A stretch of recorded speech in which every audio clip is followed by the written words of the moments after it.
안녕하세요, 여러분. 오늘 밤 우리는 아주 오래된 산사의 공기를 함께 들이마시며 제 이야기를 시작하려 합니다. 지금 이 순간도 저는 그날의 냄새를 기억합니다. 축축한 이끼 냄새, 멀리서 들려오던 은은한 목탁 소리, 바람이 단풍잎을 스치는 사각거림. 저는 그 방 안의 공기, 그 온도, 그 고요한 떨림까지 아직도 제 손바닥에 얹힌 듯 느낄 수 있습니다. 그리고 그 속에서 누워있던 한 여인, 제 어머니, 신빈 김 씨의 마지막 숨결이 지금도 귀에 남아있죠. 아마 살아남지 못할 거예요. 그날의 감정에서. 529년이라는 한 여인의 삶을 눈앞에서 흩어지는 단풍잎처럼 바라보는 순간은 결코 인간의 마음을 멀쩡히 두지 않습니다. 편해지기 전에 잠시 시간을 내어 동영상에 좋아요를 눌러주시고 구독도 부탁드립니다. 하지만 제가 하는 일이 정말 마음에 드신다면요. 그리고 혹시 지금 어디에서 보고 계신지 여러분의 위치와 현재 시간도 댓글로 남겨주세요.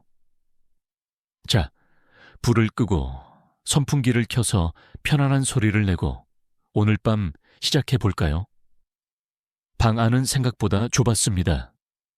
바닥은 오래 닳아 반들반들했고 벽에는 촛불 한 자리가 크게 그을려 있었습니다. 어머니는 얇은 요 위에 누워 계셨습니다. 저는 그 순간을 생생하게 바라보았지만 동시에 이 모든 장면이 너무 조용하게 흘러가서 마치 꿈결 같기도 했습니다. 산사의 공기는 싸늘했고 숨을 들이쉴 때마다 그 싸늘함이 제 목 뒤를 타고 내려가는 것 같았습니다. 어머니의 흰 머리카락이 가볍게 떨릴 때마다 제 마음은 또 한 번 무너져 내렸습니다.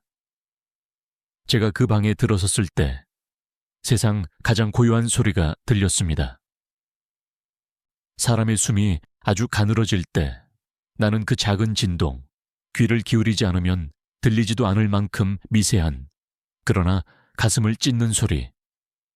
저는 그 소리 앞에서 제 손을 어떻게 두어야 할지도 몰랐습니다.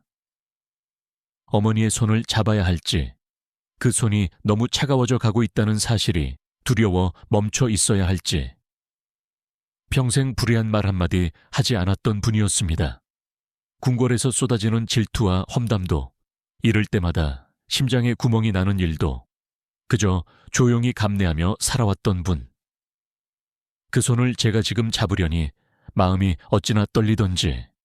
어느 학자는 말했죠. 인간이 죽음을 바라볼 때 느끼는 감정은 생존 본능 이상의 어떤 것일 수 있다. 그런데 저는 그 순간 그 말이 무엇인지 알 것 같았습니다. 제 마음은 두려움도 슬픔도 아닌 그 어느 사이에 있는 이름 없는 감정으로 채워져 있었거든요. 마치 누군가가 제 뒤에서 양손으로 제 어깨를 조용히 눌러 지켜봐라. 지금 네가 보는 것이 진실이다라고 말하는 것만 같았습니다. 이상하게도 저는 그때 뜬금없이 이 절에서 먹는 두부가 그렇게 맛있다더라 는 스님의 말이 떠올랐습니다. 인간의 기억이라는 건 참 이상하죠. 가장 무거운 순간에 가장 가벼운 생각이 튀어나오곤 하니까요. 이런 이야기를 하면 여러분은 아마 진짜요? 하고 웃겠지만 네, 진짜였습니다. 저는 그 생각에 잠깐 현실로 도망치고 싶었나 봅니다. 어머니의 호흡이 점점 느려지자 방 안에 있는 5 아들, 제 형제들도 모두 조용히 울고 있었습니다. 그들의 엉엉 터지는 울음이 아니라 한번 울려고 하면 숨이 더 막혀서 제대로 나오지도 않는 울음이었죠. 그리고 저는 방 한쪽에서 그 모습을 보다가 문득 깨달았습니다. 어머니는 이 순간을 이미 오래전부터 준비하고 계셨다는 것을. 비구니로 살아온 14년 동안 이 산사의 새벽 기도 속에서 이미 세상을 떠날 연습을 해오셨다는 것을. 그래서일까요? 얼굴은 고요했고 눈가는 조금 젖어 있었으며 입계는 미세한 미소까지 있었습니다. 마치 세종대왕께 처음으로 승은을 입던 그 밤보다도 6 아들을 품에 안아 키우던 그 시절보다도 더 평온해 보였습니다. 저는 그 얼굴을 보며 속으로 이렇게 중얼거렸습니다.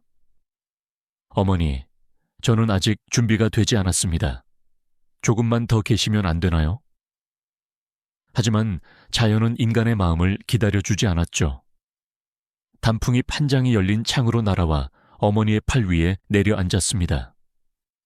그 가벼운 붉은 잎이 떨어지는 순간 저는 이상하게도 그게 하나의 신호처럼 느껴졌습니다. 어머니가 마지막 여행을 떠난다는 아주 조용한 출발의 합도처럼요. 그때 저는 처음으로 확실히 알았습니다. 제 이야기는 이 마지막 순간에서 끝나는 것이 아니라 바로 이 순간에서 다시 시작되는 것임을. 어머니의 숨이 점점 가늘어지고 그 방 안의 공기마저 어머니의 천을 따라 싸늘해져 가던 그때 저는 저도 모르게 시선을 멀리 보냈습니다. 마치 현실이 버거운 아이처럼 어머니의 마지막을 똑바로 바라보지 못한 채 마음이 먼저 과거로 도망쳐 버린 것이죠. 인간 마음의 이상한 생존 방식입니다. 너무 아프면, 너무 가까우면 우리는 어딘가 먼 시절을 떠올리며 잠깐이라도 숨을 돌리려 하니까요. 저도 그랬습니다. 지난날의 어느 지점으로 조용히 미끄러져 내려가는 느낌이 들었습니다. 아마 살아남지 못할 거예요. 그 감정의 무게에서. 어머니의 미세한 미소를 바라보던 순간 저는 생각했습니다.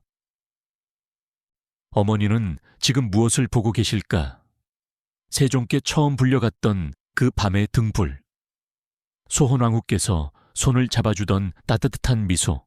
아니면 아직 아기도 못된 담양군이 제 품에 안겨 울던 그날의 냄새. 그 어떤 기억이었든 어머니의 눈은 분명 지금 이 방이 아닌 어딘가를 향하고 있었습니다. 저는 그 눈빛을 보며 겁이 났고 동시에 이상한 평온함도 느꼈습니다. 죽음이란 누군가 말했듯 가장 개인적인 여행이자 동시에 가장 자연스러운 귀향이다. 라는 말이 문득 스쳤습니다. 저는 그제야 제가 기억 속으로 빠져 들어가고 있다는 것을 깨달았습니다. 한 걸음 한 걸음 주저앉듯 아주 조용하고 자연스럽게. 그리고 제가 가장 먼저 도착한 장면은 생각보다 단순했습니다. 무언가 웅장한 순간도 역사책에 등장할 만한 화려한 장면도 아니었습니다.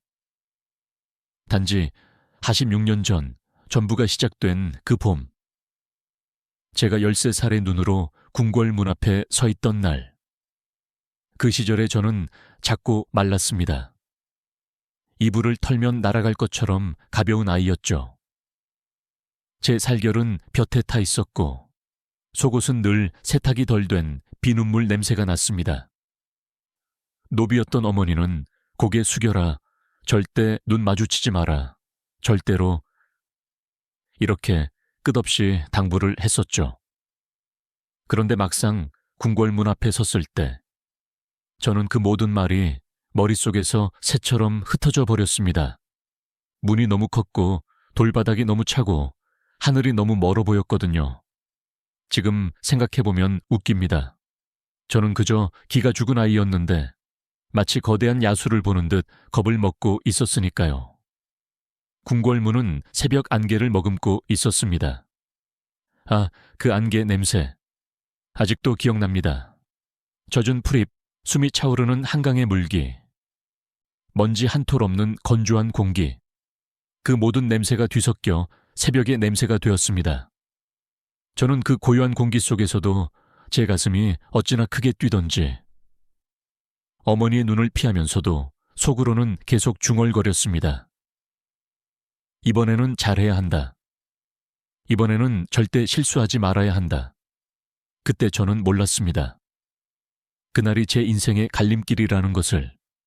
노비에서 궁녀로, 그리고 나중에는 후궁으로, 나중에는 왕의 여인으로, 그리고 결국은 다시 모든 것을 내려놓고 산사로 돌아오기까지.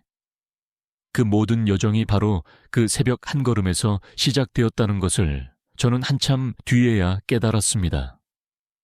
어머니의 숨소리가 방 안에서 다시 크게 들려왔습니다.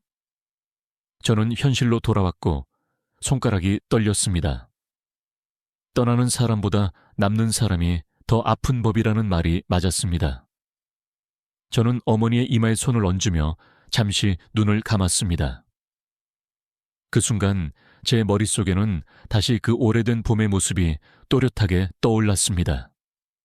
궁의 돌기둥, 소원왕후의 처소에서 들려오던 은은한 향 냄새, 그리고 제가 처음 접했던 궁중예법의 차가운 울림까지.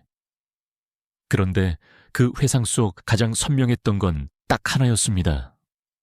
46년 전 그날, 저는 제 인생에서 두 번째로 누군가에게 선택받았습니다.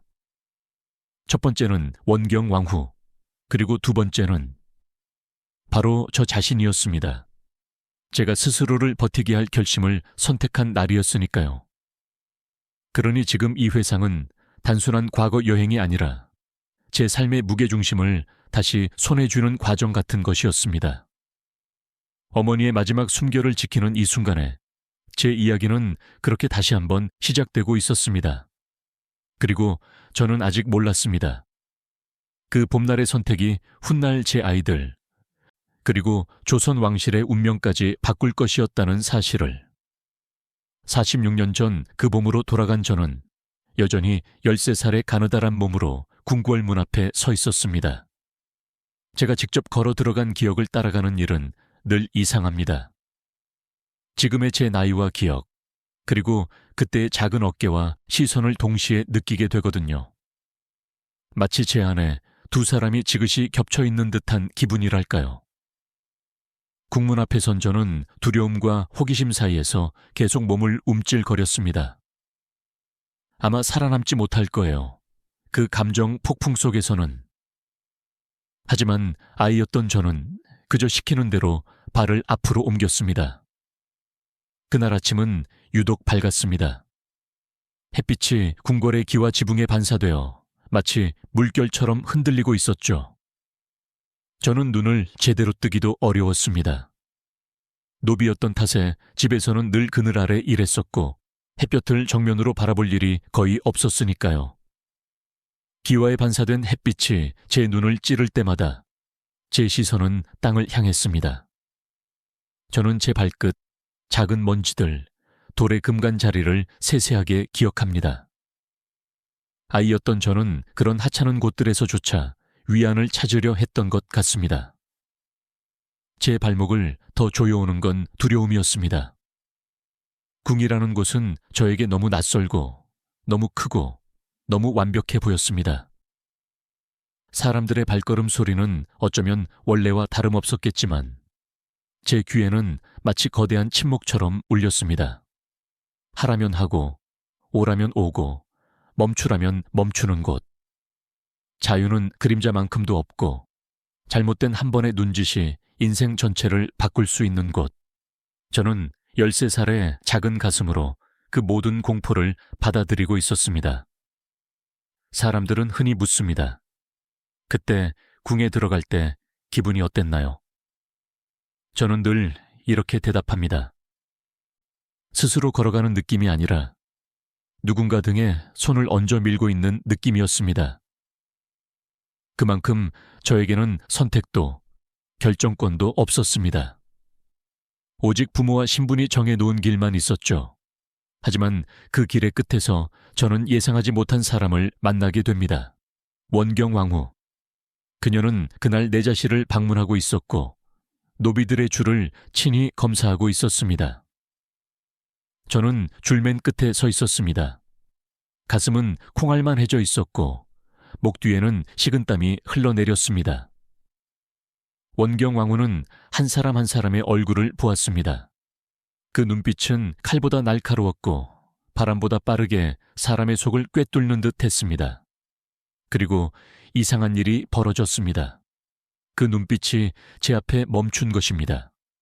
저는 놀랐습니다. 아니, 정확히는 경직되었습니다. 눈을 마주칠까 두려워 땅만 보고 있었지만 그녀의 발걸음이 제 앞에 멈춰 선 순간 주변의 공기가 갑자기 달라졌습니다. 숨을 쉬기도 무서웠습니다. 제 귀 뒤에서 누군가 절대 고개 들지 마라, 속삭이는 듯했습니다. 그런데 원경왕후는 제 얼굴을 보고 싶었던 것이었는지 제 턱을 손가락으로 가볍게 들어 올렸습니다. 저는 숨이 멎는 줄 알았습니다. 이 장면은 지금 돌이켜봐도 손발이 닿도록 생생합니다. 그녀는 아주 조용히, 그러나 확실하게 말했습니다. 이 아이는 몇 살이냐? 관리 하나가 재빨리 대답했습니다. 13세입니다, 마마. 이름은? 김씨라 하옵니다. 원경왕후는 잠시 저를 살폈습니다. 저는 그 순간 제 인생이 바뀌고 있다는 것을 깨닫지도 못했습니다. 다만 심장이 바닥까지 꺼져버릴 정도로 두려웠을 뿐이었죠.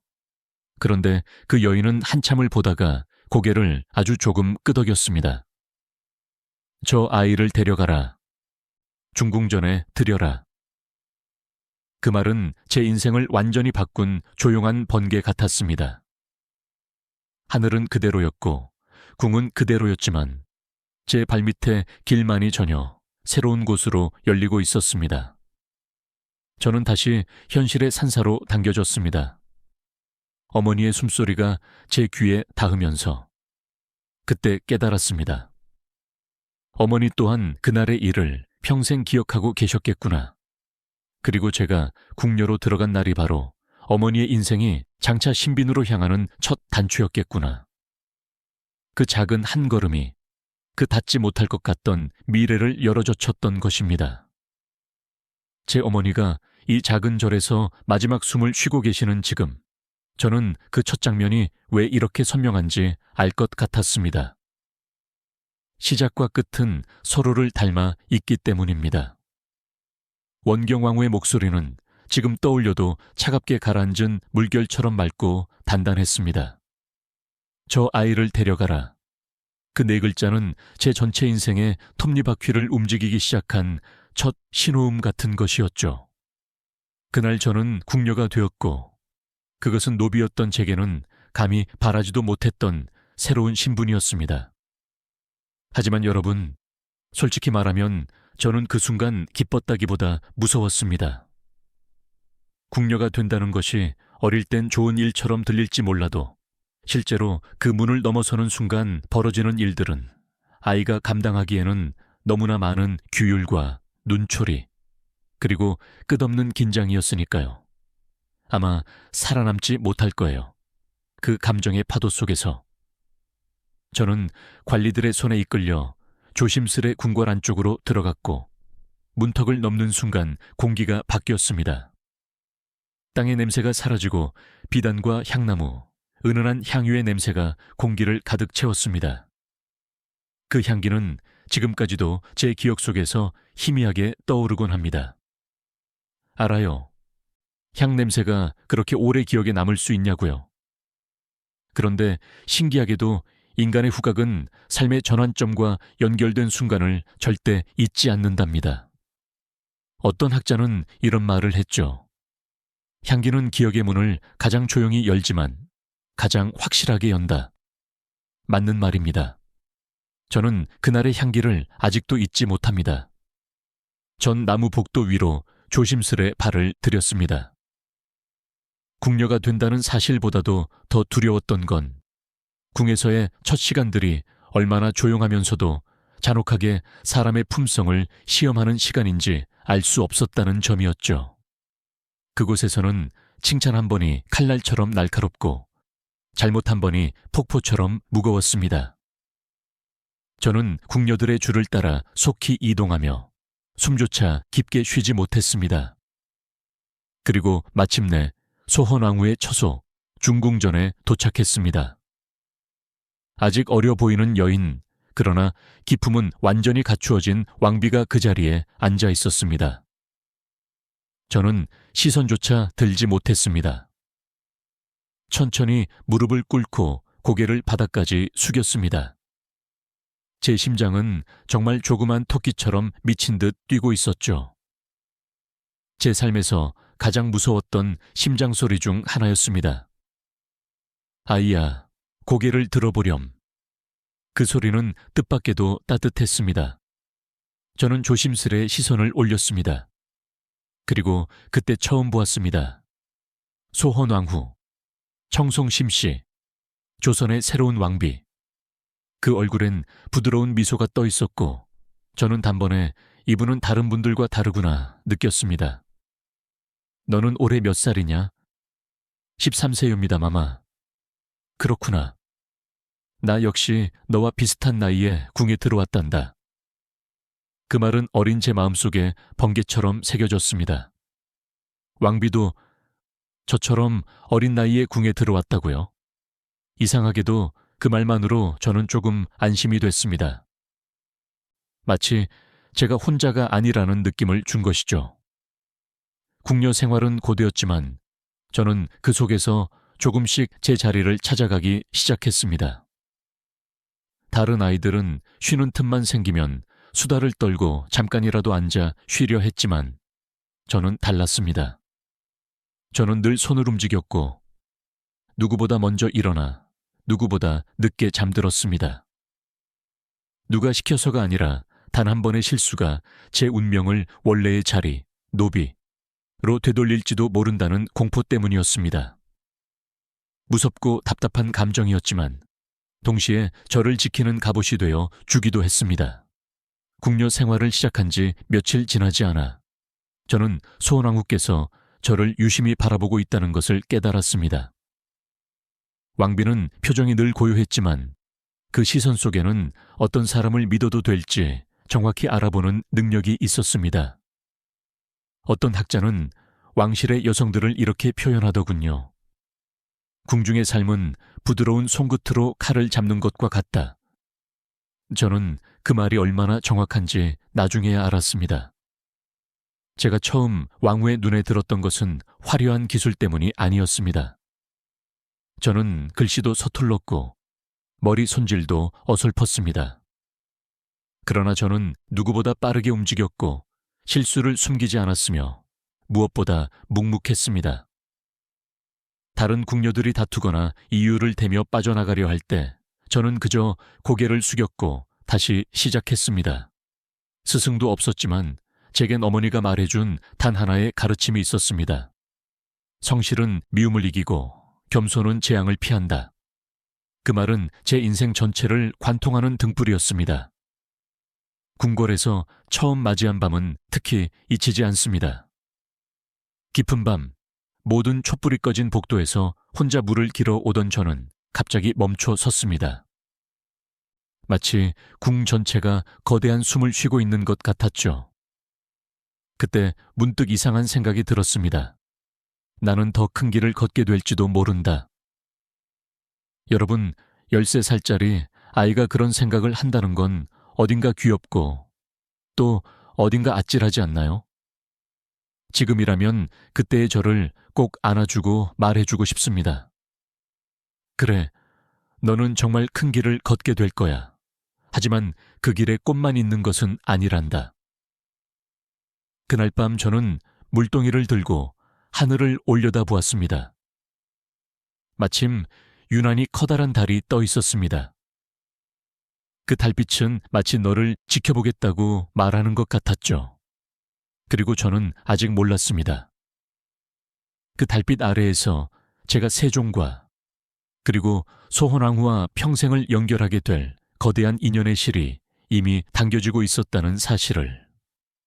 소헌왕후와의 첫 만남은 제 인생에서 가장 조용하면서도 깊은 울림을 남긴 순간이었습니다. 하지만 그 만남이 지나고 나서야 저는 비로소 궁궐에서의 진짜 삶이 시작된다는 사실을 깨닫게 되었죠. 궁녀라는 자리는 예쁘고 고운 옷을 입는 자리가 아니라 실수를 하면 끝이 나는 자리였습니다. 저는 늘 긴장했고 작은 발걸음 하나조차 소리나지 않도록 조심했습니다. 제 존재가 공기처럼 가벼워져야 비로소 살아남을 수 있다고 믿었거든요. 아마 살아남지 못할 거예요. 그 첫 달의 긴장감을 지금 되돌아보면 그렇게 말할 수밖에 없습니다. 그러나 아이러니하게도 제 삶을 완전히 바꾼 건 두려움이 아니라 따뜻함이었습니다. 소헌왕후는 생각보다 훨씬 부드러운 사람이었습니다. 그녀는 명문가의 딸이었지만 교만하지 않았고 무엇보다 사람의 눈을 똑바로 바라보는 이상한 따뜻함이 있었죠. 저는 처음으로 권력자도 이렇게 부드러울 수 있구나 하는 생각을 하게 되었습니다. 그 생각은 궁중에서 저를 지탱해준 첫 기둥이 되었습니다. 소원왕후는 늘 조용히 저를 관찰했고 저는 그 시선에 긴장하면서도 위안을 느꼈습니다. 저는 밤마다 왕비의 침구를 정리했고 새벽마다 찬물을 데웠습니다. 왕비가 머리를 빗을 때 뒤에서 비녀를 건네며 손이 떨리지 않도록 노력했습니다. 궁녀들 사이에서는 사소한 시기심과 분쟁이 끊이지 않았지만 저는 그 틈을 피해 숨듯이 살았습니다. 스스로를 낮추는 법을 체득하기도 했고요. 궁궐에서 배운 첫 번째 진리였습니다. 눈에 띄지 않되 필요할 때는 정확해야 한다. 소혼왕후는 그런 저를 점점 신뢰하기 시작했습니다. 왕후의 몸이 좋지 않은 날에는 제가 등을 쓸어드리기도 했고 왕후가 밤새 불면에 시달릴 때는 제가 약재를 타려 드리기도 했습니다. 저는 늘 조용히 움직였고 왕비가 말하기도 전에 필요한 것을 준비했습니다. 그건 제게 특별한 능력이 있어서가 아니라 말실수 한 번으로도 쫓겨날 수 있다는 두려움 속에서 살아남은 생존 방식이었습니다. 어느 날 새벽 왕후께서 문득 저를 불렀습니다. 김씨, 너는 어찌 이렇게 조용하냐? 저는 얼어붙었습니다.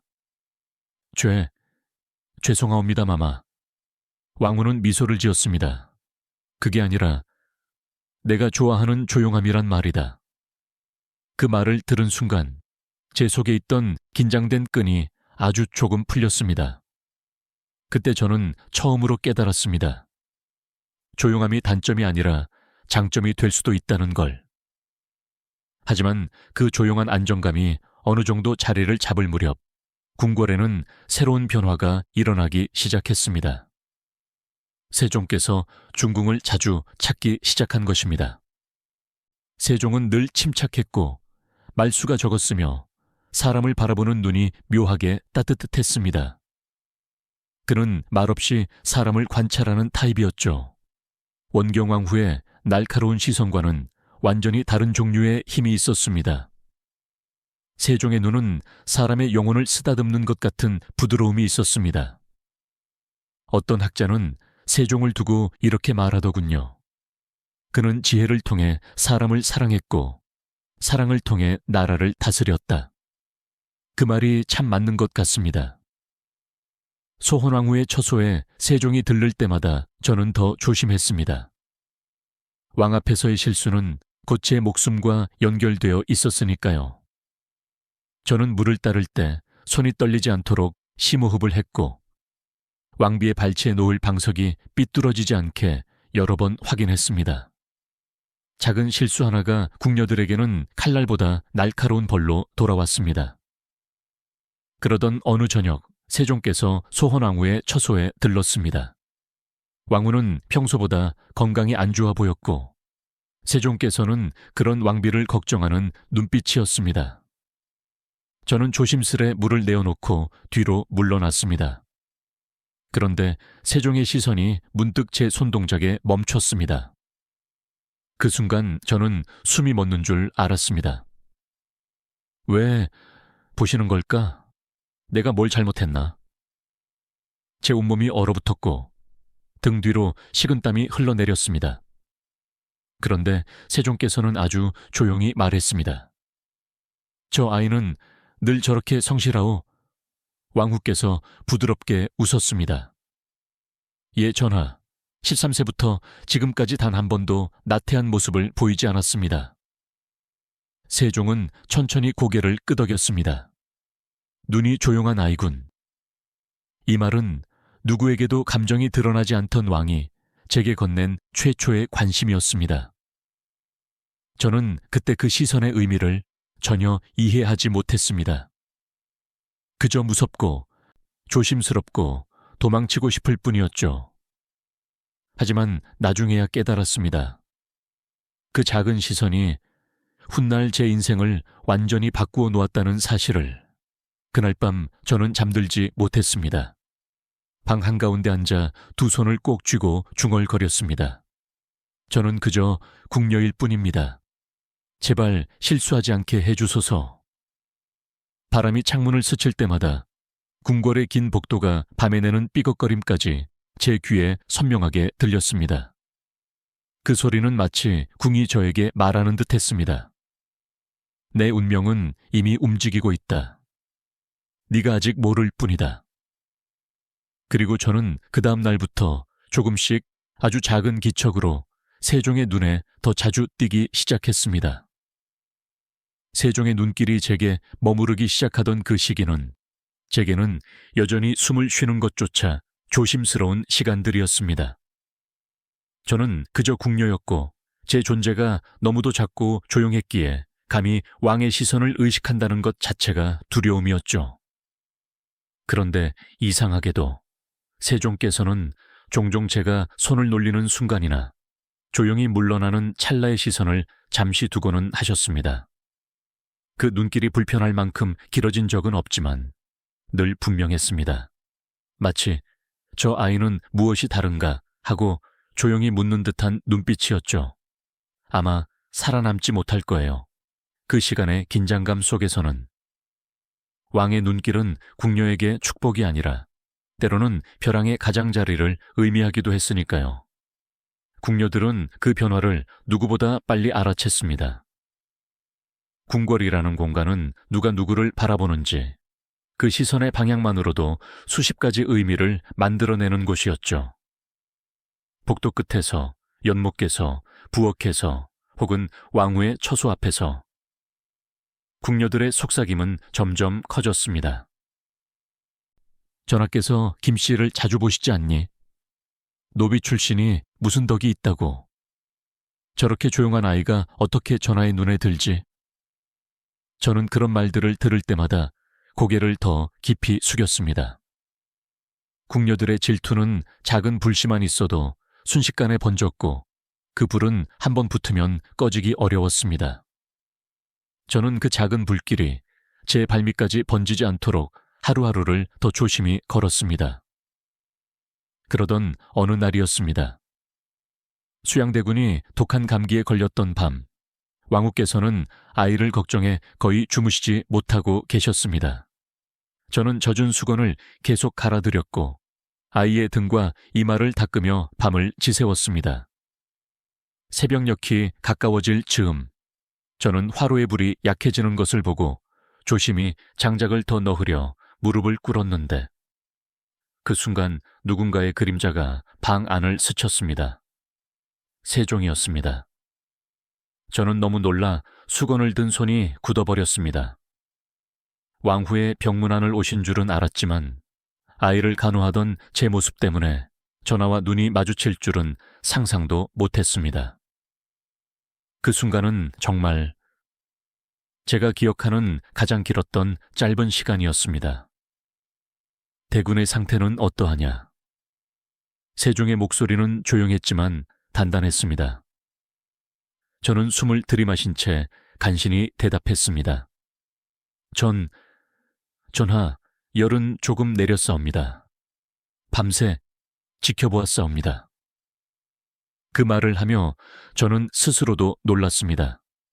제 목소리가 그렇게 떨리지 않았다는 것이요.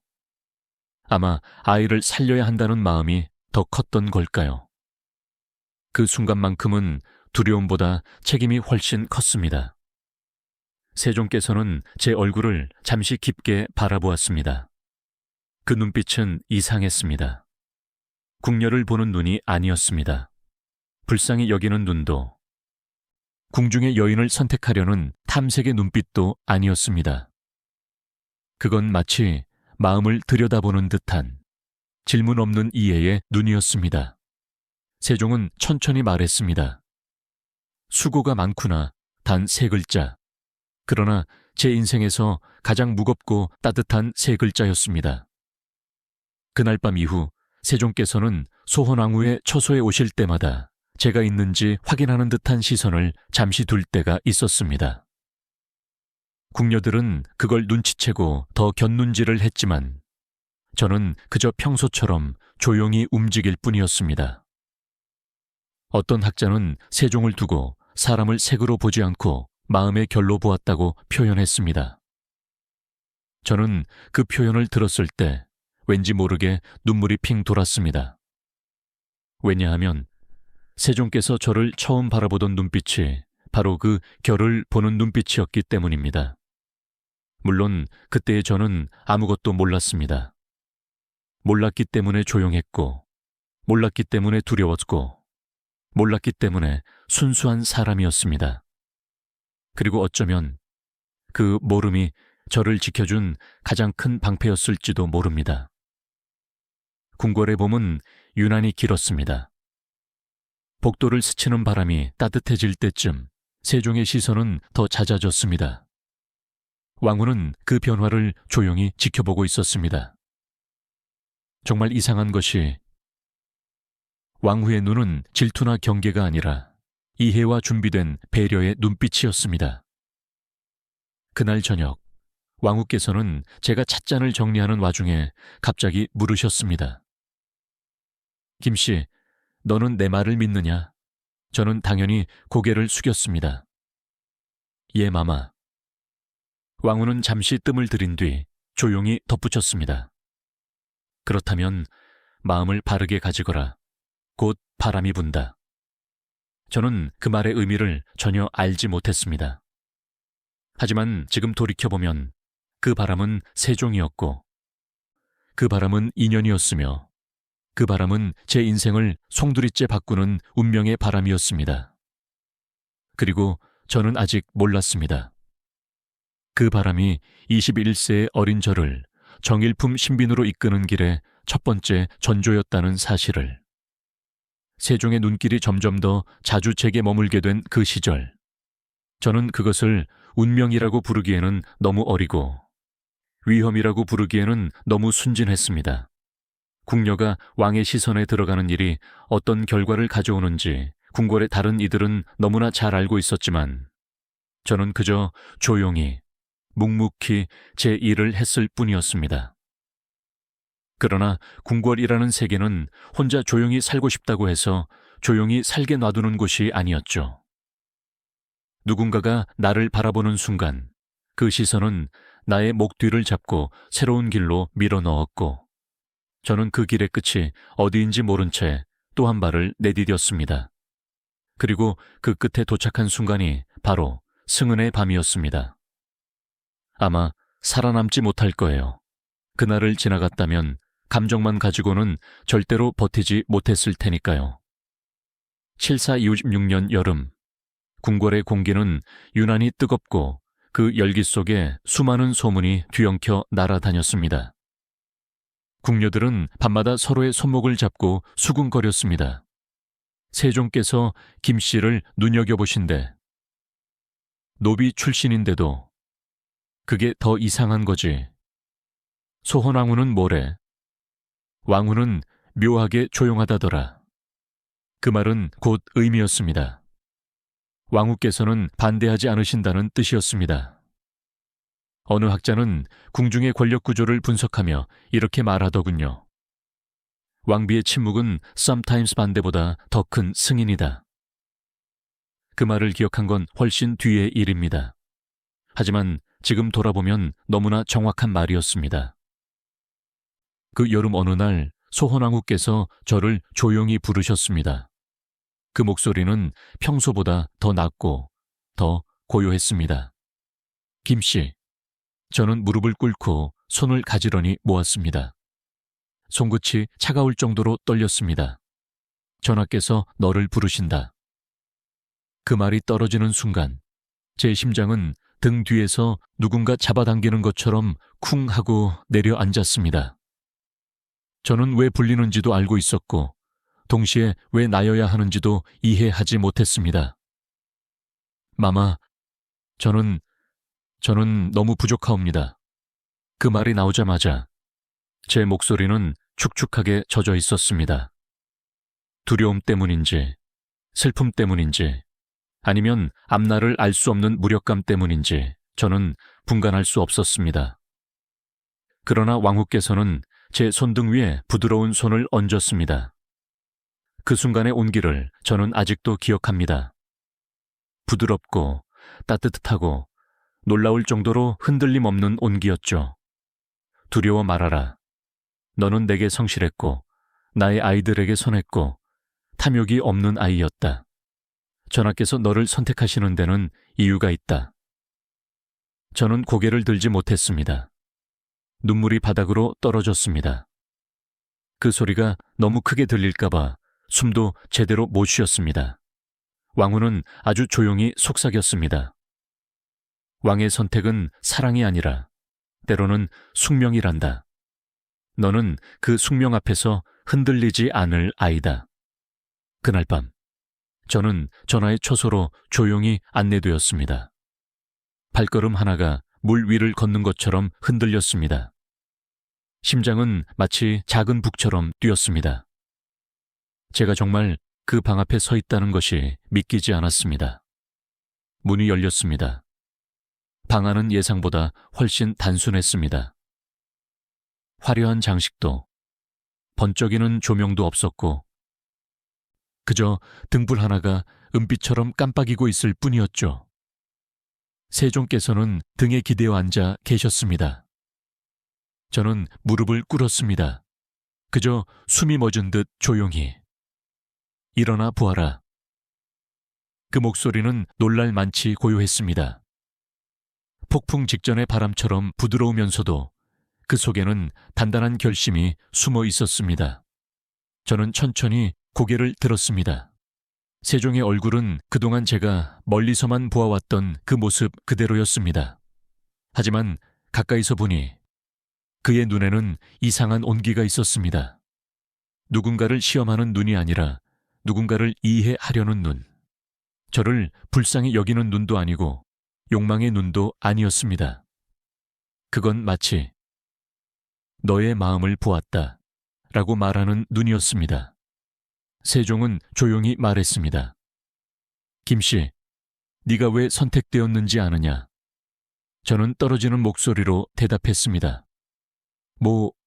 모르겠사옵니다. 세종께서는 아주 천천히 고개를 저었습니다. 너는 욕심이 없다. 너는 거짓이 없다. 너는 조용하고 성실하다. 궁궐에서 가장 지키기 어려운 세 가지를 네가 지키고 있다. 그 말은 마치 제 가슴에 따뜻한 돌을 올려놓은 듯 했습니다. 무거우면서도 안심되는 이상한 감정이었습니다. 세종은 마지막으로 이렇게 말했습니다. 신분이 무엇이 중요한가? 내 마음은 양반보다 높고 귀한 이들보다 곧다. 그러니 네가 나의 사람 되는 것이 가장 자연스러운 일이다. 그날 밤 저는 왕의 승은을 입었습니다. 그 사건 이후 제 인생은 완전히 다른 궤도로 움직이기 시작했습니다. 그 길의 끝에는 6명의 아들이 있었고 신빈이라는 자리도 있었고 그리고 훗날 산사에 고요한 마지막 날도 있었다는 걸. 그때 저는 아직 아무것도 모른 채 그저 떨리는 손으로 왕의 손을 받들었을 뿐이었습니다. 승은의 밤을 지나고 난 뒤 제 인생은 조용히 그러나 확실하게 새로운 기울기를 타기 시작했습니다. 궁궐의 공기조차 제가 지나가면 달라 보였고 궁녀들의 시선 속에는 더 많은 경계와 질투가 숨어들기 시작했습니다. 하지만 저는 여전히 궁녀였고 여전히 하루하루를 버티는 사람일 뿐이었습니다. 왕의 승은을 입었다고 해서 갑자기 세상이 달라지지는 않았습니다. 달라진 건 단 하나, 제 안의 작은 떨림과 어딘가 모르게 무거워진 책임감뿐이었죠. 그리고 그 책임의 무게는 곧 아이들, 즉 제 아들들로 나타나기 시작했습니다. 아마 살아남지 못할 거예요. 단순한 기쁨만으로는 절대로 버틸 수 없는 시간이었으니까요. 1427년 첫 아이인 계양군이 태어났습니다. 제가 20살을 갓 넘어설 때였습니다. 세종께서는 태어난 아이를 한참 들여다보시더니 조용히 웃으셨습니다. 이 아이는 내 눈을 닮았구나. 고요한 눈이다. 저는 그 말을 듣는 순간 두 다리가 풀려 앉아버릴 뻔했습니다. 제게는 아무것도 없던 시절이 길었기 때문에 아이의 천이 제 가슴에 닿는 순간 그것만으로도 벅찬 감정이 밀려왔습니다. 그런데 여러분 아시나요? 궁궐은 축복을 주는 만큼 그 축복의 값을 치르게 하는 곳이기도 합니다. 아이가 태어난 그날부터 저는 세종의 총애받는 궁인이 아닌 왕자의 어머니가 되어버린 것이었습니다. 이것은 곧 궁궐에서 가장 뜨거운 시선들이 한 사람에게 모여드는 지점. 수많은 후궁들이 제 발밑에 작은 돌멩이를 굴렸고 궁녀들의 귓속말은 날카로운 바늘처럼 제 등을 찔렀습니다. 저 노비 출신이 또 아들을 낳았다지. 계속 이렇게 낳다가는 틀림없이 높은 자리까지 오르겠군. 소원왕후는 뭐래? 왜 아무 말이 없어? 저는 그 말들에 반응하지 않았습니다. 소원왕후께서 늘 말씀하시던 말이 있었기 때문입니다. 김씨, 사람의 말은 바람이다. 돌은 피할 수 있어도 바람은 피할 수 없으니 그저 지나가도록 두어라. 그 말은 제 인생 전체에서 가장 정확한 가르침이었습니다. 사지 8년 두 번째 아들 의창군이 태어났습니다. 그때부터 궁궐의 공기는 조금 다른 냄새를 띠기 시작했습니다. 질투가 더 짙어졌고 경계가 더 깊어졌고 저는 한 걸음을 내딛기 위해 세 걸음을 먼저 생각해야 했습니다. 아이들이 태어나는 속도는 제 삶을 숨 돌릴 틈 없이 몰아붙였습니다. 켈삭 30년 세 번째 아들 밀성군, 첸사 31년 네 번째 아들 이흥군, 첼사 35년 다섯 번째 아들 영해군, 첼사 39년 막내 담양군. 22년 동안 6명.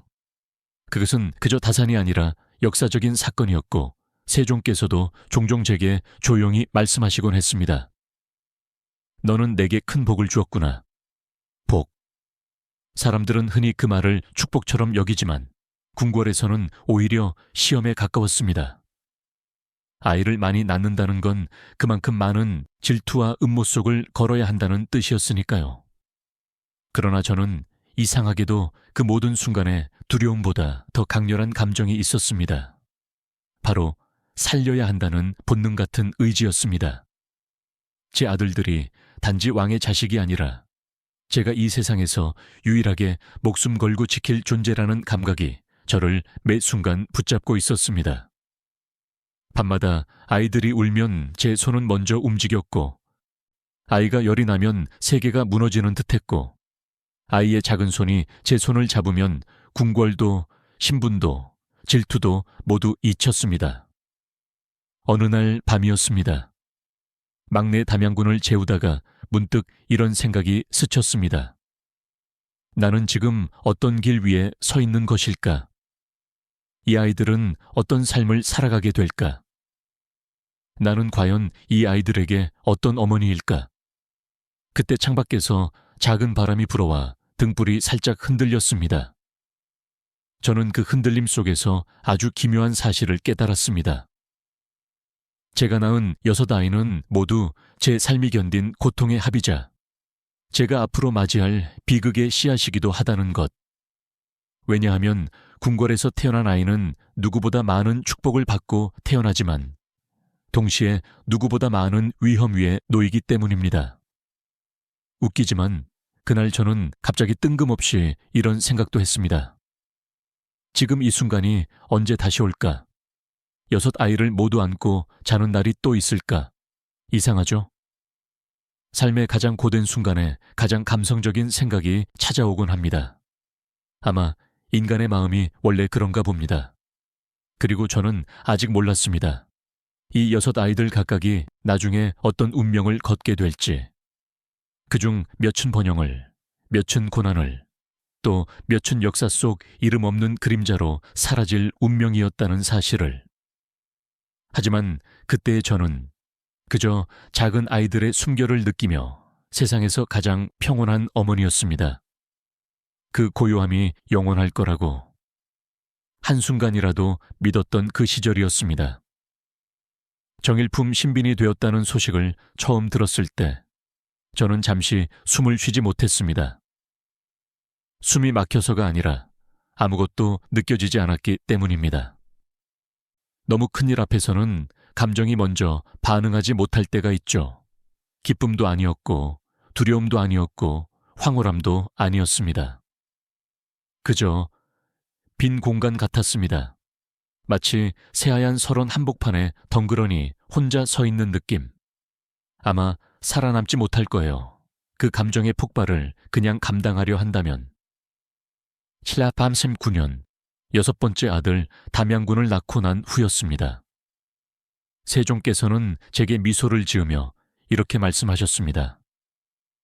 이제 너는 내 명부의 정점에 오를 자격이 있다. 그 자격이라는 말이 저는 너무 무거웠습니다. 왜냐하면 그 말은 곧 책임, 희생, 고독, 그리고 감춰진 눈물까지 모두 포함된 말이었으니까요. 궁궐은 축복과 시련이 한 몸처럼 붙어 있는 곳입니다. 정일품이라는 자리는 달빛처럼 고왔지만 그 그림자는 누구보다도 깊었습니다. 그날 도승지가 제게 와서 책봉 소식을 전했을 때 저는 조용히 무릎을 꿇고 말했습니다. 과부나옵니다. 신첩은 그릇이 작사옵니다. 도승지는 조용히 웃으며 대답했습니다. 신빈마마, 그릇이 작은데 이처럼 많은 왕자를 품을 수 있겠습니까? 저는 그 말에 얼어붙었습니다. 그 말에는 무언가 숨겨진 뜻이 있었기 때문입니다. 그들의 눈에는 제 출신이 노비였다는 사실이 아직도 크게 남아 있었습니다. 그리고 저는 그 시선을 언제나 잊지 않고 있었습니다. 하지만 세종께서는 달랐습니다. 그분은 제 신분을 단 한 번도 문제 삼지 않으셨습니다. 귀천은 태에서 나오는 것이 아니라 마음에서 나온다. 이것은 세종께서 제게 직접 말씀하셨던 말입니다. 그 말이 저는 평생 잊히지 않았습니다. 책봉식은 조용하게 진행됐습니다. 찬란한 비단옷이 제 몸을 감싸고 정일품 빈에게 주어지는 장신구가 제 머리를 장식했지만 저는 이상하게도 더 차가워졌습니다.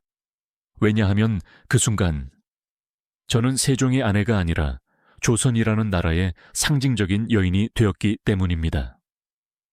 그리고 상징이 된다는 것은 곧 사람이 아니라 자리가 된다는 뜻이기도 했습니다.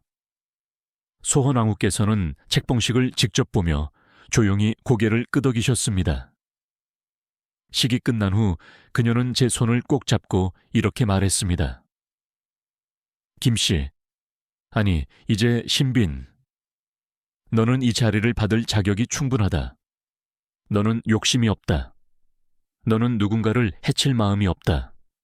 그러니 다른 후궁들도 너를 질투하다 결국 인정하게 될 것이다.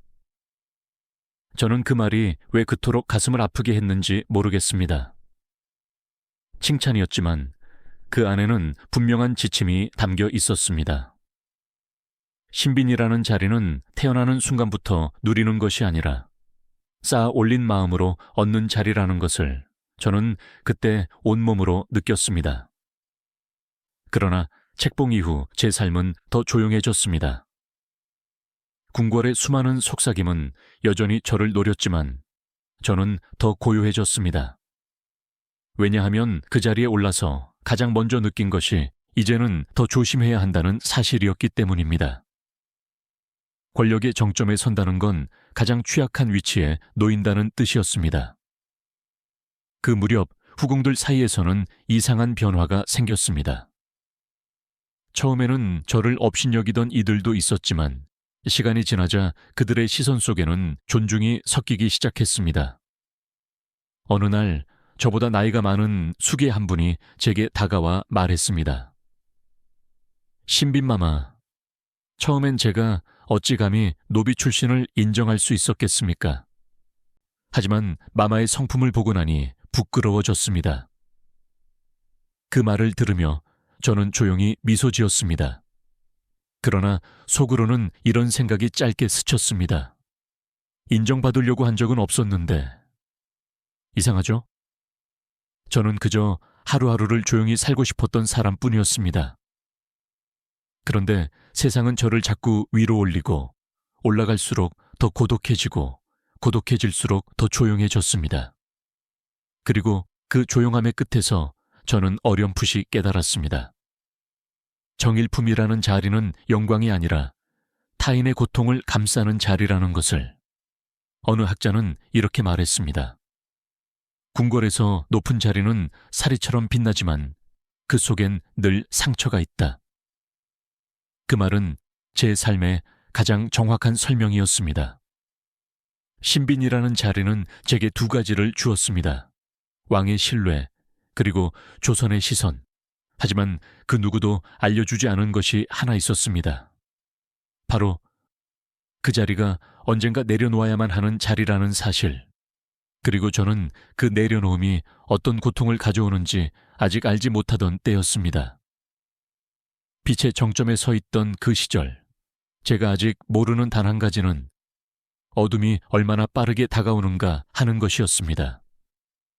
정일품 신빈이라는 이름이 제게 주어진 지 얼마 지나지 않아 저는 아주 묘한 감정 속에서 살기 시작했습니다. 궁궐은 여전히 화려했고 후궁들의 시선은 여전히 날카로웠으며 왕의 사랑은 여전히 조용하고 따뜻했습니다. 그런데 제 마음속은 점점 더 깊은 바다처럼 고요해져 갔습니다.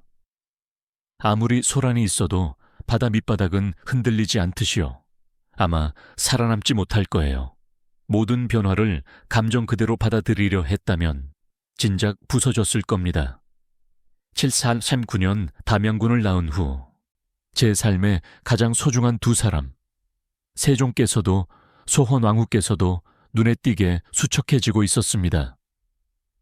사람은 나이가 많아지고 병이 깊어지면 어느 순간 그 기운이 빠져나간 듯 보일 때가 있습니다. 살아있는 사람인데도 이미 저편과 가까워진 듯한 얼굴을 하고 있을 때가 있죠. 그런 얼굴이었습니다. 소헌왕후께서는 그해 겨울에 제 손을 잡고 말씀하셨습니다. 김씨, 네가 이 아이들을 지켜야 한다. 왕비의 손이 차갑게 떨리는 것을 느꼈습니다. 그때는 몰랐습니다. 그것이 그녀가 제게 건네는 마지막 부탁이 될 줄은. 찹 46년 3월 24일, 소헌왕후는 세상을 떠나셨습니다. 제게는 28년 동안 어머니처럼 품어주신 분이었습니다. 어린 궁녀였던 저를 뽑아주고 신뢰하고 때로는 꾸짖고 때로는 웃음을 나누던 그 모든 시간이 떠올라 눈을 뜰 수조차 없었습니다. 왕비마마의 마지막 순간, 그녀는 제 손을 부드럽게 쥐고 속삭였습니다. 내 아들들, 서로 해치지 않게 해다오. 궁이라는 곳은 형제도 원수가 되기 쉬운 곳이다. 그 말은 제 심장 깊숙이 비수처럼 들어왔습니다. 궁에서 형제란 왕위 하나를 두고 언제든 칼을 겨눌 수 있는 존재. 어머니의 마지막 말은 너무 명확했습니다. 그날이 오지 않게 해라. 저는 그 약속을 끝내 지키지 못했습니다. 그 이야기는 조금 뒤에 다시 하겠습니다. 아직은 애써 모른 척하던 평화의 끝자락에 서 있던 시절이었으니까요. 왕비의 장례가 끝나고 세종께서는 갑자기 급격히 쇠약해지셨습니다. 그분의 병세는 우리가 이미 알고 있던 것이었습니다. 눈의 병, 당뇨, 피부, 심장. 그러나 왕비를 떠나보낸 충격은 그 모든 병보다 더 치명적이었습니다. 그해 여름, 세종께서는 제 처소에 와 아주 오래도록 머물렀습니다. 말은 많지 않았습니다. 가끔씩 저를 바라보는 눈빛이 마치 세상을 넘어가는 사람의 눈빛처럼 보였습니다. 신빈, 지미, 참 오래 살았다. 그대와 함께 있을 수 있었던 것은 짐의 큰 복이었다. 저는 울 듯 말 듯한 목소리로 대답했습니다.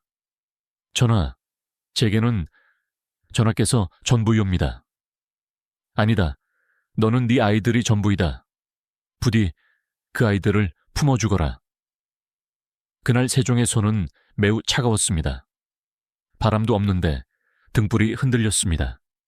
그 흔들림이 시간이 멈추는 듯 보였습니다.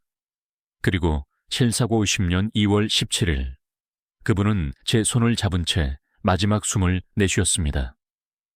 저는 그 순간 제 몸의 절반이 떨어져 나가는 것 같은 통증을 느꼈습니다.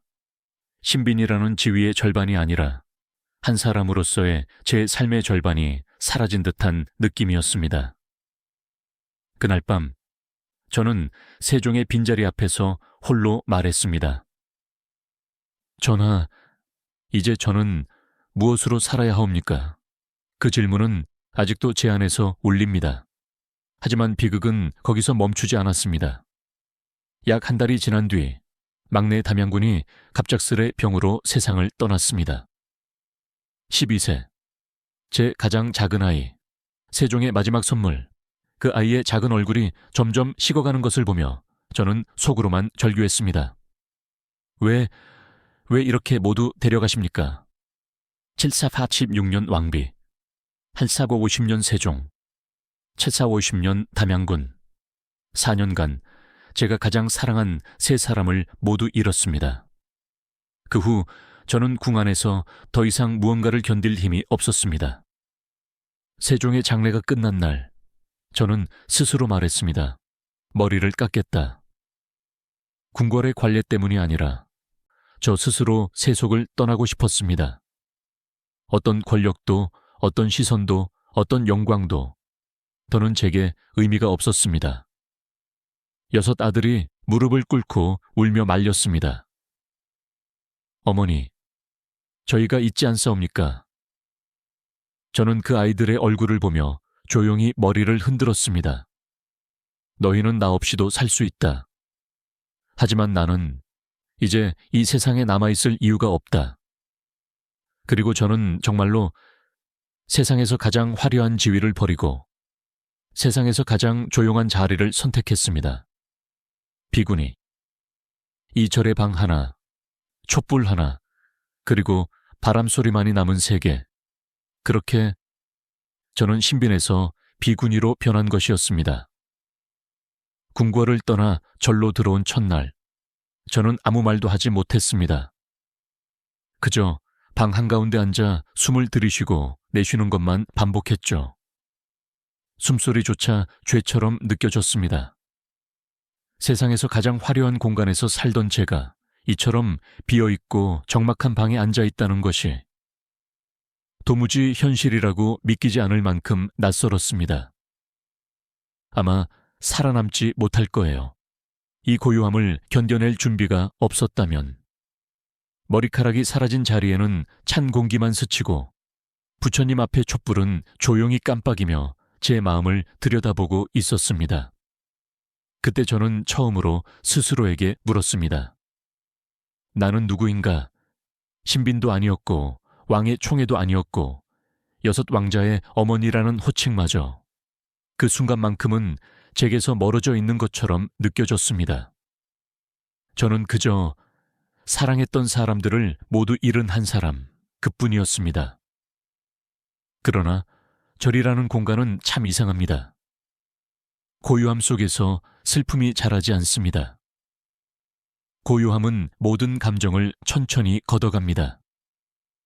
슬픔이 사라지는 것이 아니라 모양을 바꾸어 놓습니다.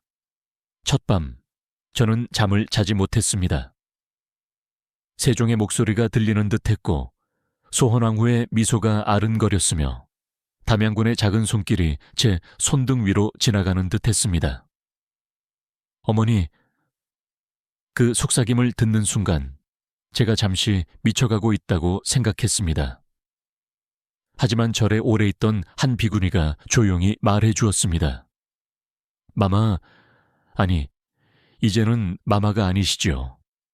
사람이 사랑하는 이를 잃으면 귀가 먼저 그 사람을 기억합니다. 그 말이 얼마나 정확하고 이상한지 저는 며칠 동안 계속 곱씹었습니다. 정말 그랬습니다. 눈보다 귀가 먼저 그리움을 알아차렸습니다. 절에서의 생활은 간단했습니다. 새벽 종소리에 일어나 예불을 드리고 차를 다리고 장작을 패고 낙엽을 쓸고 작은 방으로 돌아와 한 줄씩 한 줄씩 경전을 읽었습니다. 저는 글을 완벽히 알지는 못했습니다. 하지만 경전은 이상할 만큼 제 마음에 스며들었습니다. 특히 무상, 우창 이라는 말은 제 가슴을 찌르는 것처럼 아프게 닿았습니다. 모든 것은 변한다. 그 변함 속에서 고통은 사라지고 남는 것은 마음뿐이다. 그 말은 제가 걸어온 인생을 설명하는 것 같았습니다. 13세에 노비로 궁에 들어와 21세에 왕의 후궁이 되고 34세에 정일품 신빈이 되어 59세에 비구니로 생을 마감한 삶. 이것보다 무상을 잘 보여주는 삶이 또 있을까요? 절에서의 일상은 마치 제가 찢긴 마음을 하나씩 꿰매는 과정 같았습니다. 아침마다 차가운 바람이 볼을 스치고 발밑에서는 낙엽이 바스락거렸습니다. 어느 날은 계곡에서 올라오는 물안개가 하얗게 제 방 안까지 들어오는 듯 했습니다. 그 순간 저는 궁궐에서 한 번도 느끼지 못했던 평화를 느꼈습니다. 하지만 그 평화 속에서도 가장 큰 슬픔은 쉽게 사라지지 않았습니다. 바로 담양군, 막내, 제 품에서 자라나 늘 제 옆에서 작은 그림자처럼 따라다니던 아이. 세종께 가장 많이 닮았다고 모두가 말하던 아이. 그 아이의 목소리가 새벽마다 방 안에서 메아리처럼 되살아났습니다. 어머니, 이것 좀 보세요. 어머니, 저도 형님처럼 활을 쏘고 싶어요. 어머니, 오늘은 제가 물을 길어오겠습니다. 그 말들이 아무 말도 하지 않는 절의 공기 속에서 더욱 또렷해졌습니다. 나는 매일 새벽마다 내 아이의 영혼이 방 안으로 들어오는 것 같아 몸을 돌리지도 못했습니다. 그 절절한 감정 속에서도 저는 도망치지 않겠다고 다짐했습니다. 슬픔에서 도망치면 언젠가 더 큰 모습으로 돌아온다는 것을 인생이 가르쳐 주었기 때문입니다. 그래서 저는 매일 기도했습니다. 부처님, 그 아이를 제게서 떼어가신 것이 아니라 더 깊은 곳으로 데려가신 것임을 제가 이해하게 해주소서. 이상한 말처럼 들리겠지만 그 시절 절에서 지내며 제가 제일 흔하게 본 존재는 고양이였습니다. 절마다 고양이는 왜 그렇게 많을까요? 스님들은 농담처럼 말했습니다. 고양이는 사람의 울음을 대신 울어주는 짐승이야. 그 말이 참 이상하게 위로가 됐습니다. 어느 날은 제가 울고 있는데 고양이 한 마리가 슬며시 제 무릎 위에 올라왔습니다. 저는 그때 알았습니다. 슬픔도 누군가가 나눠주면 조금 가벼워진다는 것. 그러던 어느 날 문종께서 절에 쌀 500석을 보내셨다는 소식이 들어왔습니다. 담양군을 위한 경문을 새겨 전국에 돌리라는 뜻이었습니다. 저는 쌀자루 앞에 무릎을 꿇고 한참을 울었습니다. 언젠가 잊힌 줄 알았던 관계들이 다시 빛을 내는 순간이었습니다. 문종은 제게 단순한 왕이 아니었습니다. 그 아이는 어린 시절 제 손에서 자란 아이 중 하나였습니다. 그 아이가 이제는 제 아들을 위해 무언가를 해주고 있었던 겁니다. 이런 인간의 인연, 이런 순환, 그래서 불가에서는 사람의 인연은 물 위의 달과 같다고 말합니다. 닿지 못하지만 분명히 비친다는 뜻입니다. 절에서 보낸 그 몇 년은 제가 세속의 모든 것을 하나씩 떠나보내는 시간들이었습니다. 떠나보내면서도 잊지 않고, 잊지 않으면서도 붙들지 않는 법을 배우는 시간. 그리고 그렇게 살다 보니 제가 궁에서 가졌던 모든 자리는 다 벗겨졌고 마지막에는 오직 한 사람만 남았습니다. 바로 있는 그대로의 저. 화려함도 없고 신분도 없고 의무도 없고 어떤 야망도 없는 그저 하나의 마음. 그리고 저는 깨달았습니다. 제가 진짜 사람이 되어가고 있었다는 것을.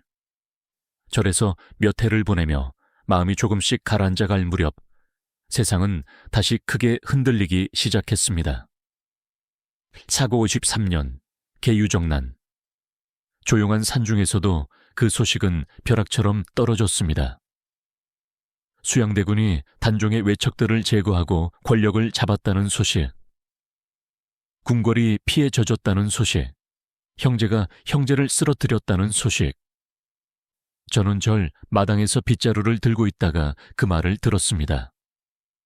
손에서 빗자루가 미끄러졌습니다. 정말로 소나귀에서 힘이 빠져나가 더는 잡고 있을 수 없었습니다. 아마 살아남지 못할 거예요.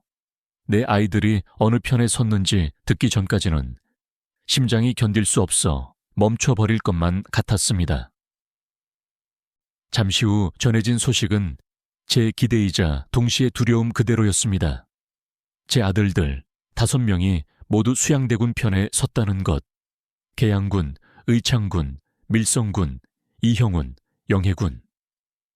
그 아이들은 모두 어릴 적 제 품에서 자랐고 수양대군 또한 어린 시절 제 품에 안겨 울던 기억이 있는 아이였습니다. 그 인연 때문일까요? 아니면 당시 권력의 흐름이 너무 분명해서였을까요? 진실은 역사 속에 묻혀버렸습니다. 하지만 제가 더 두렵게 느낀 것은 하나였습니다. 그들이 살아남았다는 사실입니다. 반면 혜빈 양 씨의 아들들은 모두 단종을 지키려 했고 결국 모두 죽었습니다. 한남군, 수춘군, 영풍군. 그 아이들은 수양대군에게서 등을 돌렸다는 이유로 단 한 명도 살아남지 못했습니다. 혜빈 양 씨, 궁궐에서 저와 함께 울고 웃던 사람이었습니다. 그녀는 종종 말하곤 했습니다. 김 씨, 우리는 후궁기지만 아이들을 위해 서로 등을 기대고 있는 것이지요. 그녀와 저는 선택이 달랐습니다. 저는 선택하지 않았습니다. 저는 궁을 떠났으니까요. 하지만 제 아들들은 선택했습니다.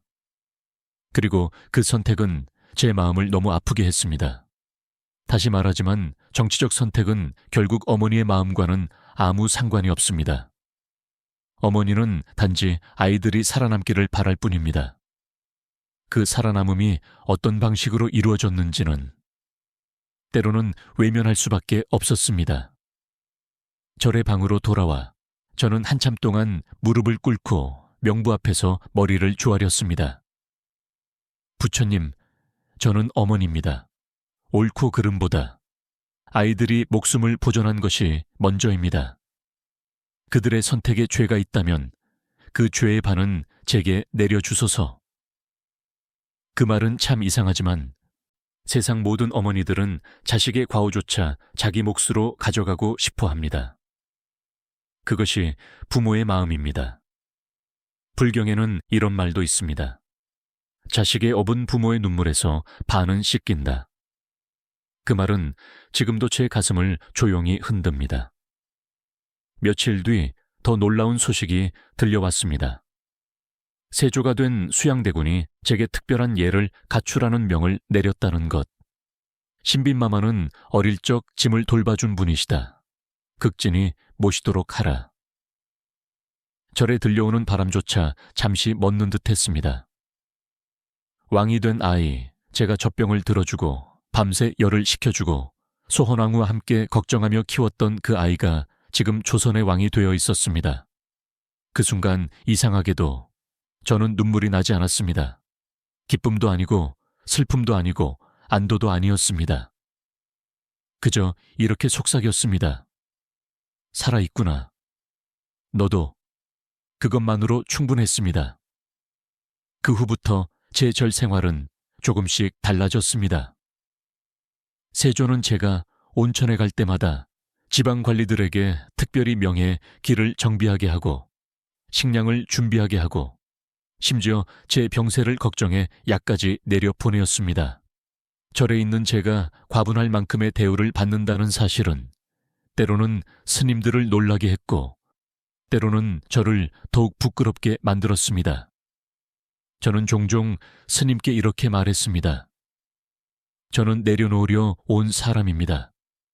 어째서 세상은 제게 계속 무언가를 얹어놓는 것일까요? 스님은 조용히 웃으며 말씀하시곤 했습니다. 마마, 사람이 덕으로 올린 업은 사람이 내릴 수 있는 것이 아닙니다. 그 말이 얼마나 깊은지 저는 그때는 몰랐습니다. 하지만 제 아들들이 모두 살아남았고 심지어 공신이 되었으며 각자 자리에서 가문을 일으킬 수 있었던 것은 아마도 제가 위에서 물려받은 고귀한 신분 때문이 아니라 소헌왕후의 가르침, 제 마음의 무해함, 그리고 제가 평생 지키려 했던 작은 겸손 때문이었을지도 모릅니다. 물론 역사학자들은 이렇게 말합니다. 계유정난은 정치적 흐름이었다. 신빈 김씨의 아들들이 살아남은 건 단순한 세력 선택이었다. 개인의 덕과는 관계없다. 그렇지만 저는 조용히 말하고 싶습니다. 세상 일이 그렇게 단순하지는 않다고. 사람의 인연과 마음의 결은 죽어도 사라지지 않는다고. 절에 앉아 바람을 듣고 있으면 그 모든 복잡한 역사의 흐름이 어느새 한 줄로 정리되는 듯 했습니다. 모두 살아남았다. 저는 그 사실 하나만으로 숨을 편히 쉴 수 있게 되었습니다. 그날 밤 등불이 바람에 흔들리던 조용한 방 안에서 저는 속삭였습니다.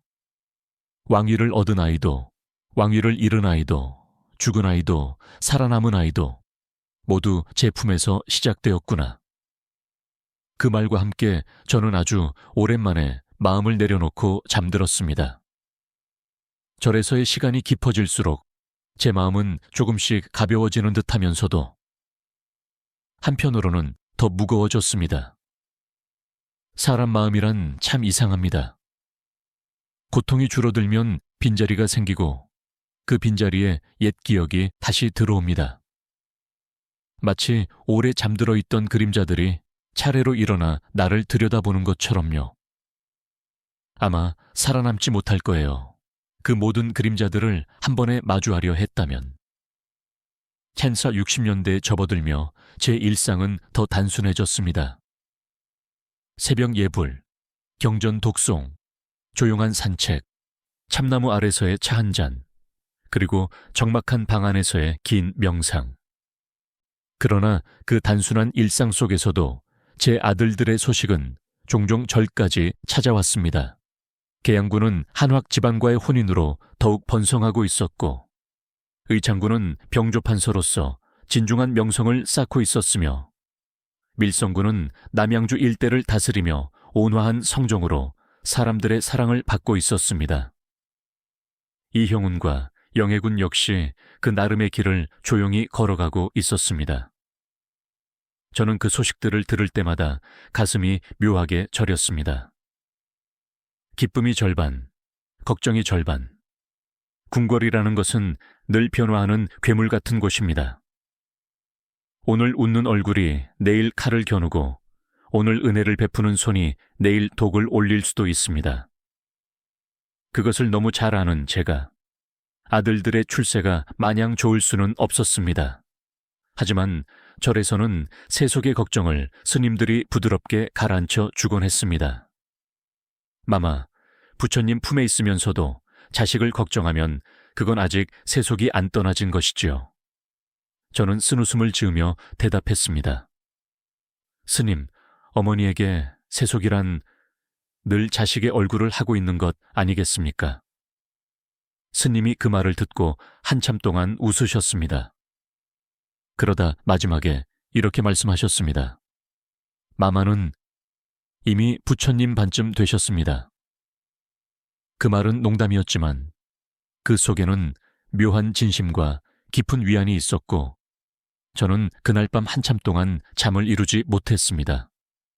한편 저를 찾는 발길이 점점 늘어났습니다. 제 아들들뿐 아니라 손자들, 며느리들, 심지어 증손들도 찾아왔습니다. 평화로운 소리가 절 안에 채워졌습니다. 할머니 마마, 이것 보세요. 마마, 이번에 과거에 급제했습니다. 할머니, 제가 그린 그림이에요. 그 작은 손들이 제 손을 잡고 흔들 때 저는 삶이 다시 꽃피는 것 같았습니다. 한 번은 세조가 직접 사람을 보내 말했습니다. 신빈마마께서 편히 지내신다니 짐이 마음이 놓인다. 그 말을 들은 스님이 제게 다가와 장난스럽게 속삭였습니다. 왕이 시주를 보내는 비구니가 어디 있습니까? 마마는 이 절의 보물이지요. 저는 그 말이 조금 부끄러우면서도 이상하게 따뜻하게 느껴졌습니다. 부처님 곁에서 보내는 삶이 누군가에게 귀한 존재로 남을 수 있다는 사실이 그렇게 신기할 수가 없었습니다. 그러나 조용한 절 생활 가운데에서도 세상은 계속 요동치고 있었습니다. 세조가 새로운 법과 제도를 세우고 단종의 흔적을 지워가며 왕권을 강화하는 과정에서 많은 사람들이 사라졌습니다. 저는 그 이름들을 들을 때마다 마음이 서늘하게 식어갔습니다. 부처님, 저는 그 길의 시작을 안고 있던 사람이었습니까? 제가 키웠던 아이 중 하나가 조선의 가장 강한 왕이 되었고, 또한 그 과정에서 가장 많은 상처를 낳은 왕이 되었습니다. 하지만 이상하게도 저는 그 아이를 원망할 수 없었습니다. 궁궐의 아이들은 누구나 선택을 강요받습니다. 그 선택의 대가는 그 아이가 아니라 운명이라는 이름의 큰 손이 만들어내는 것입니다. 어느 날 밤 혼자 등불을 켜두고 경전을 읽던 중 문득 이런 문장이 눈에 들어왔습니다. 사람의 업은 칼과 같아 잡는 이는 그것을 도구라 말하고 배인 이는 그것을 죄라 말한다.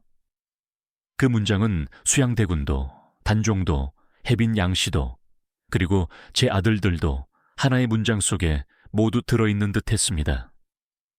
그날 저는 조용히 등을 꺼버리고 오랫동안 방 안어둠 속에 앉아 있었습니다.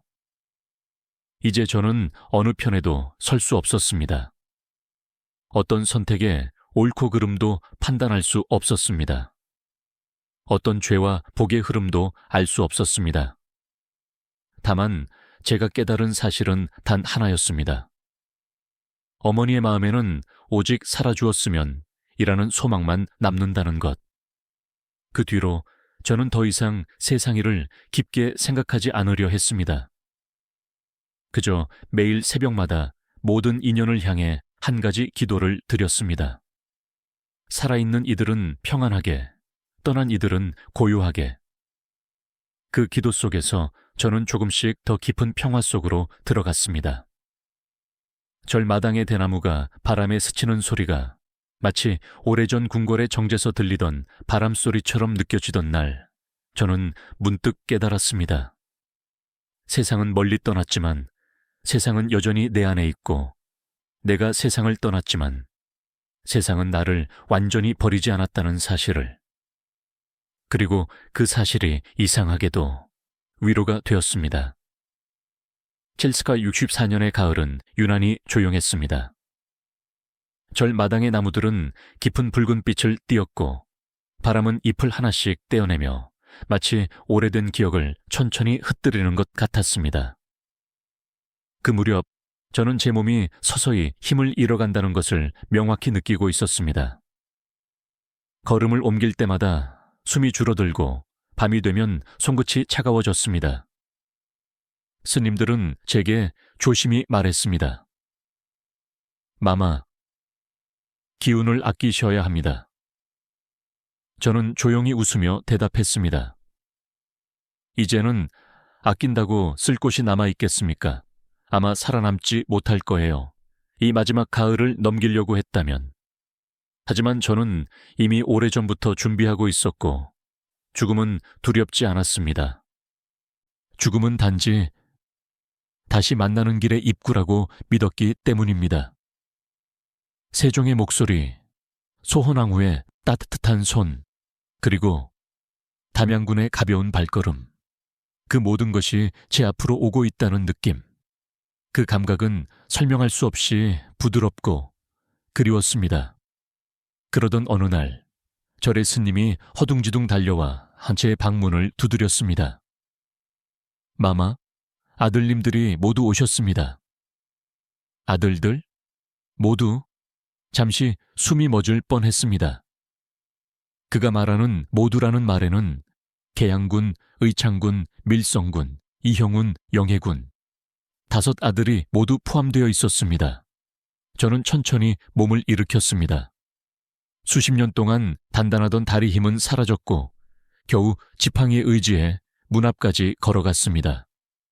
그곳에는 제 아들들이 무릎을 꿇고 있었습니다. 38세의 계양군, 37세의 의창군, 35세의 밀성군, 34세의 이형훈, 30세의 영해군. 모두 장성한 남자들이었고 각자의 관직과 명예를 가지고 있었으며 나라에서 존경받는 사람들이었습니다. 하지만 그 순간 그들은 그저 제가 낳은 5 아이였습니다. 눈물로 젖은 아이들. 어머니, 그 부름은 26해 전 궁궐에서 제가 아이들을 품었을 때 처음 들었던 그 목소리와 다르지 않았습니다. 저는 말랐지만 떨리는 손으로 큰아들의 손을 잡았습니다. 너희들 모두 왔구나. 의창군이 떨리는 목소리로 말했습니다. 어머니, 이제라도 머리를 기르고 궁으로 돌아오십시오. 전하께서 이미 허락하셨습니다. 어머니께서는 정일품 신빈이십니다. 세상을 떠나실 분이 아니십니다. 저는 조용히 고개를 저었습니다.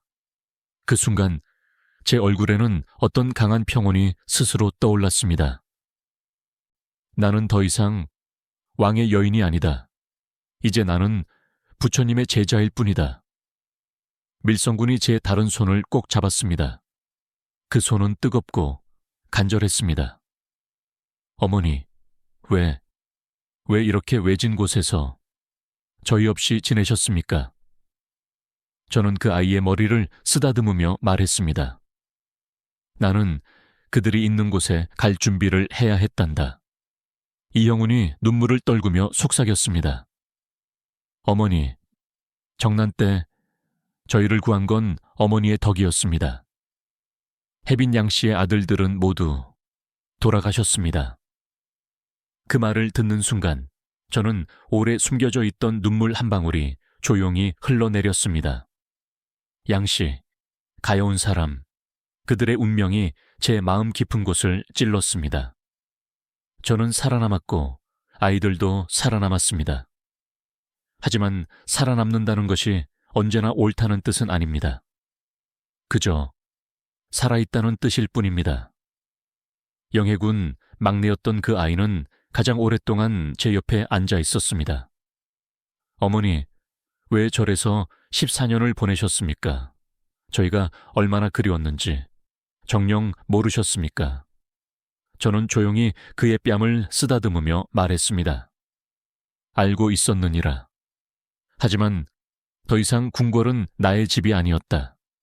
그리고 저는 처음으로 아무에게도 말하지 않았던 속마음을 털어놓았습니다. 전화가 계시지 않은 궁궐, 마마가 계시지 않은 중전전, 담양이가 뛰어놀지 않는 뜰. 그곳은 이제 나의 세상이 아니었다. 그 말을 들은 후 방 안에서 어떤 소리도 들리지 않았습니다. 아이들은 더 이상 말을 잇지 못했고 저는 그제야 기다렸던 마지막 고요 속으로 들어가기 시작했습니다.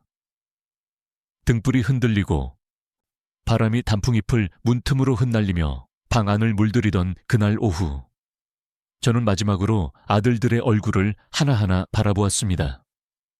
그리고 속삭였습니다. 너희들 모두 잘 살아주어 고맙다. 나는 이제 그곳으로 간다. 전화와 마마와 담양이가 있는 그곳으로. 그 순간 제 숨소리는 아주 가늘어지기 시작했습니다. 아들들의 울음은 멀어져 갔고 방 안을 채운 것은 오직 바람소리와 단풍 냄새뿐이었습니다. 그리고 실세기 664년 9월 4일, 저는 조용히 눈을 감았습니다. 그 누구도 해하지 않고 그 누구도 미워하지 않은 채, 그 누구에게도 기대지 않은 채, 그저 한 사람의 여인으로, 내 자시의 어린 여종으로 시작해 정일품 신빈이 되었다가 마지막에는 작은 비구니로 돌아가며 참 길고도 짧은, 하지만 저답게 살았던 삶을 그날 조용히 마무리했습니다. 샵기 614년 9월, 저는 그렇게 조용히 눈을 감았습니다. 바람이 문틈으로 스며들었고 마지막 단풍잎이 제 손등 위로 떨어졌습니다. 그 순간 세상은 참 이상하리만큼 고요했습니다. 제가 살아온 모든 시간들이, 궁궐의 화려함도, 절의 정막도, 그리고 6아이의 울음과 웃음도 한꺼번에 제 앞에서 스쳐 지나갔습니다. 아마 살아남지 못할 거예요. 그 모든 장면을 마음속에서 정리하려 했다면. 하지만 죽음이라는 문턱 앞에서는 그 모든 것이 한 줄의 이야기처럼 단순해집니다.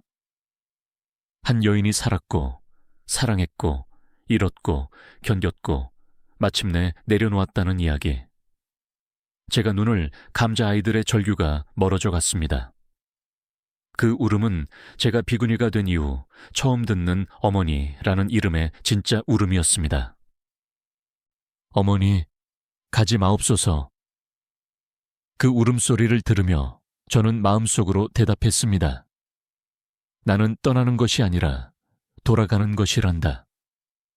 끝이라는 단어가 이렇게 따뜻하게 느껴질 줄은 그때까지도 몰랐습니다.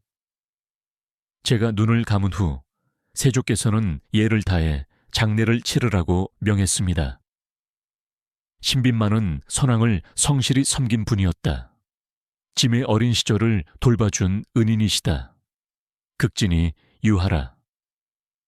절에 있던 스님들도, 멀리서 찾아온 아들들도, 관원들도 모두 제가 누군가의 신분이기 전에 한 명의 사람으로 살았다는 사실을 기억해 주었습니다. 제 묘는 경기도 화성의 작은 언덕에 자리 잡았습니다. 바다가 보이고 바람이 늘 지나가는 곳. 평생 궁궐과 절을 오가며 벼랑 같은 삶을 살았던 제가 마지막에는 바람이 부는 언덕 위에 아주 조용히 누워 있습니다. 묘비 앞에는 이렇게 쓰여 있습니다. 조선 세종대왕 후궁 정일품 신빈 김씨의 성실과 겸손으로 일생을 살다. 저는 그 글귀를 살아있을 때 들었더라면 웃으며 말했을 것입니다. 과분하옵니다. 저는 그저 주어진 하루를 성실히 산 것뿐입니다. 하지만 어느 학자는 이렇게 말했습니다. 신빈 김씨의 인생은 신분제 사회에서 유일하게 인품으로 가능했던 상승의 기록이다. 그 말은 맞을지도 모릅니다. 하지만 저는 제 인생을 그렇게 부르지 않습니다. 저는 단지 누군가의 마음을 잃지 않기 위해 살았습니다. 세종의 마음, 소헌왕후의 믿음, 아이들의 온기, 그리고 마지막에는 저 자신의 마음. 그 마음들이 제 인생을 빛나게 한 것입니다. 왕실의 지위도 정일품이라는 칭호도 6왕자라는 기록도 아닙니다. 그저 사람이 사람으로 살아내려 한 이야기. 저의 후손들은 번성했습니다. 계양군의 후손은 인수대비와 다하 조선 왕실 중심에 서기도 했습니다. 의창군, 밀성군, 이형훈, 영해군의 후손들도 여러 고을에서 학자와 관료로 자리 잡았습니다. 혜빈 양씨의 가문이 모두 사라진 것과는 너무나 다른 결말이었습니다. 그래서 사람들은 때때로 이렇게 묻습니다. 어찌하여 신빈 김씨의 후손만 이렇게 번창하였는가? 저는 죽은 후에도 그 질문을 듣는 듯한 느낌이 듭니다. 그 답은 간단합니다. 저는 누구도 해치지 않았고, 누구의 자리를 탐하지 않았고, 누구에게도 미움을 품지 않았습니다.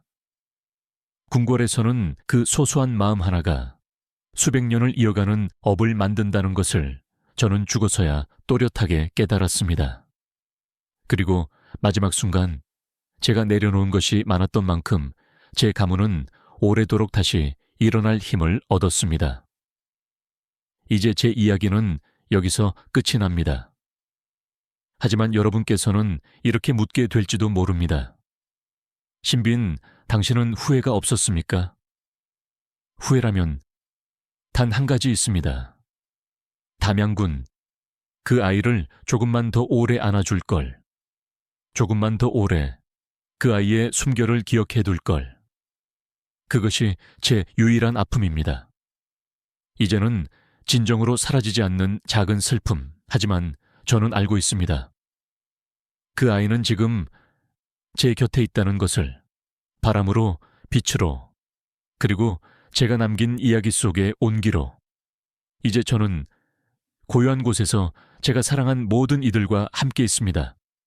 이제 조명을 낮추고 목소리를 조금 더 느리게 하겠습니다.